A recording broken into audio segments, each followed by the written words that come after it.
السلام علیکم. وعلیکم السلام. کیا حال ہے بھائی؟ کیا نام ہے؟ احمد نام ہے جی.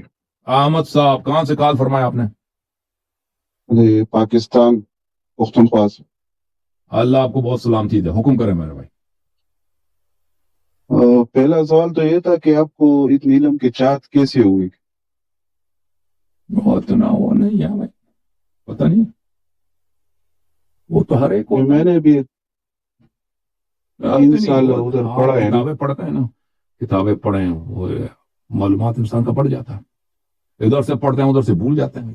جس طرح نہیں کہ ہمارے پاس بہت زیادہ علم ایک طرف سے پڑھتے ہیں دوسری طرف سے بھول جاتے ہیں، پھر دوبارہ پڑھتے ہیں وہ یاد آ جاتا ہے یہ مطلب ہم نے پڑھا تھا بھول گئے تھے، پھر وہ بھول جاتے ہیں، پھر تیسری دفعہ 2 سال کے بعد پڑھتے ہیں، پھر پتہ چلتا ہے کہ پڑھ لیا تھا یہ بھول گئے.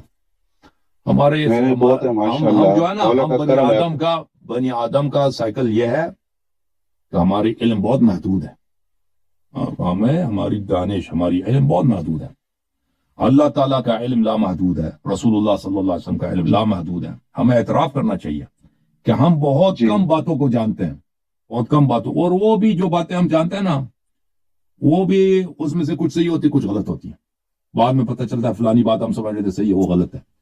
اور بہت ساری باتیں جو ہیں ہم سمجھ گئے ہیں، اس کو اچھی طرح سے نہیں سمجھے.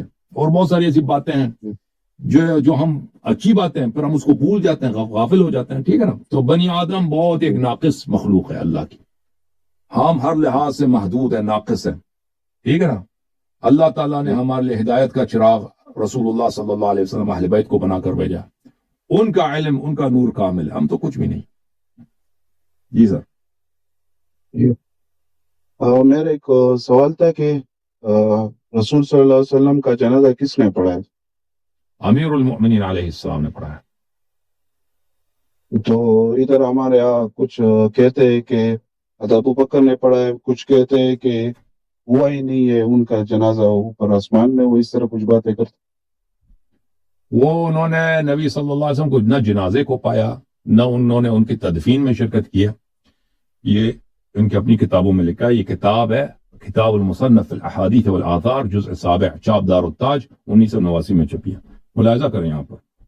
یہ حدیث بشرط بخاری صحیح ہے، نہایت ہی صحیح سند کے ساتھ. حدثنا ابن نمیر عن ہشام بن عروہ عن ابیہ ان ابا بکر، عروہ ابن زبیر کہتے ہیں کہ ان ابا بکر و عمر لم یشہدا دفن النبی صلی اللہ علیہ وسلم. ابو بکر اور عمر نے نبی صلی اللہ علیہ وسلم کے جنازے میں شرکت ہی نہیں کی. کھانا فی الانصار فدفن قبل ان یرجع، وہ انصار میں چلے گئے تھے، نبی صلی اللہ علیہ وسلم کی تدفین ہوئی ہے اس سے پہلے کہ وہ واپس آ جائیں. ٹھیک ہے نا. ابھی یہ سند کیسا ہے بھائی؟ سند یہ تھا نا، میں نے سند آپ کو دکھایا. ملاحظہ کریں. ابن نمیر عن ہشام ابن عروہ عن ابیہ. ملاحظہ کریں یہ بخاری ہے، چاپ دار احیاء التراث. یہ حدیث نمبر ہے 336. عبداللہ ابن نمیر عن ہشام ابن عروہ عن ابیہ. یہ سند بخاری کی سند ہے جی. اس بخاری میں، مسلم میں یہ سند بہت زیادہ ہے. ٹھیک ہے نا. جی جی ہم ایک اور بھی دلائل ہمارے پاس، لیکن اتنے ہی کافی ہے. جی سر. اور رسول صلی اللہ علیہ وسلم نے حضرت خدیجہ کے وقت دوسری شادی کیوں نہیں کی تھی؟ کوئی حدیث میں نے نہیں دیکھا ہے. دیکھا ہم اپنی فکر سے بناتے ہیں کہ وجہ کیا ہو سکتی ہے. ہمیں یعنی کوئی حدیث ہوگا نا کہ ایک شخص شادی نہیں کرتا، اس کی ایک وائف ہے، دوسری شادی کر سکتا ہے، نہیں کرتا، اس کی وجہ کیا ہے مجھے نہیں معلوم. حضرت خدیجہ سلام اللہ علیہا جو ہوتے ہیں نا، وہ بہت ہی عزیز تھی نبی صلی اللہ علیہ وسلم کے قلب میں، دل میں. اللہ تعالیٰ نے جتنی بھی اولاد دیا نا نبی صلی اللہ علیہ وسلم کو، ان سے دی ہے. صرف ماریہ سے ایک بیٹا ملا، وہ بھی وفات ہو گئے. باقی سب بیٹیاں بیٹے حضرت خدیجہ کے سے تھی. ان کو وہ بھی حضرت زہرا سلام اللہ علیہا کے والدہ تھی.